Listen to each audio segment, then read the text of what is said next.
近日喺社交媒體 Threads 上，經常見到有人分享出發旅行時，都會特登記錄低呢條斜坡，並特別稱呼佢為幸福下坡路。諗一諗，香港人真係好鍾意去旅行，一有假期就喺度碌機票，甚至啲 yen 只係跌咗少少就爭住去搶錢。但其實點解香港人咁鍾意去日本，咁鍾意去旅行呢？香港就好似一個永無止境嘅考驗咁。從小學嘅 TSA 到升中學嘅呈分試同埋第一志願，之後到考入大學，到出社會，而到社會未來等待我哋嘅係地鐵裏邊嘅擠迫、辦公室裏邊嘅沉默，同埋高到離譜嘅樓價。空氣好似總係唔夠，心靈好似總係受壓迫住。我哋被迫用一個最真實、最負面嘅視角去看待香港，因為話晒呢個就係我哋親身品味過嘅生活。於是假期一到，我哋嘅心就開始躁動。我哋打開電腦搜尋機票，就好似揾緊一個幸福嘅出口一樣，俾自己逃離現實。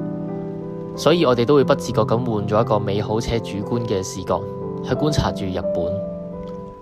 啲 yen 一跌少少，兌換店外就排起長龍，唔係因為真係個少少錢嘅差距，而係就好似買咗個希望俾自己咁，預告咗自己未來嘅日本行程。旅行就好似成為咗香港人嘅默契一樣。我哋渴望走去另一個世界，逃避現實，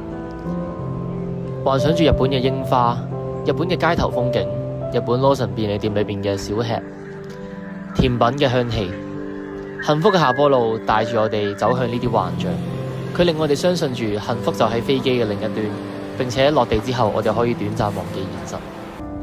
然而唔知大家有冇體驗過，喺旅行嘅盡頭嘅時候，總會有一刻心底會泛起牽掛。就算俾我喺日本住上半個月，喺旅行嘅最尾，我都會忍不住講一句：有啲想返屋企，有啲攰咯。我哋到最尾心底裏仍然都會想起香港呢個家。我哋總會回想起香港習以為常，例如街市嘅喧鬧、茶餐廳嘅奶茶、海邊嘅晚霞。因為香港始終係我哋嘅家，係土生土長嘅地方。我哋一切嘅習以為常，但其實先係香港最真實嘅嘢。雖然呢份真實同樣伴隨住香港嘅高壓，但都蘊含住嗰啲毫無掩飾陪伴我哋成長嘅情感。相反，我哋只有體驗過日本最美好嘅一面，卻從來未用真實嘅第一身視角去感受過日本嘅另一面。例如頻繁嘅地震、各種社會問題，我哋自然會不自覺咁同日本上咗最美好嘅濾鏡，而幸福下坡路正係呢個濾鏡嘅入口。而到突出口嘅時候，飛機落地嘅一刻，我哋返到香港，總要腳踏實地，切換返做最真實嘅主觀視角去感受返香港嘅高壓，並且都切換返最真實嘅濾鏡去面對香港嘅生活。回到最初嘅問題，點解香港人咁鍾意去日本，咁鍾意去旅行呢？幸福下坡路帶我哋走向幻象，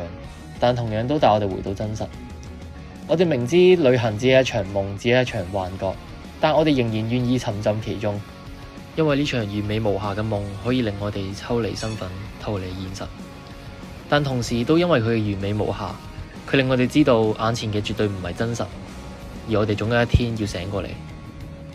所以幸福並唔係沉浸於眼前嘅幻覺，而係喺醒過嚟之後，我哋仍然可以喺現實中揾到心靈嘅出口，揾到嗰條真正屬於我哋嘅幸福下坡路。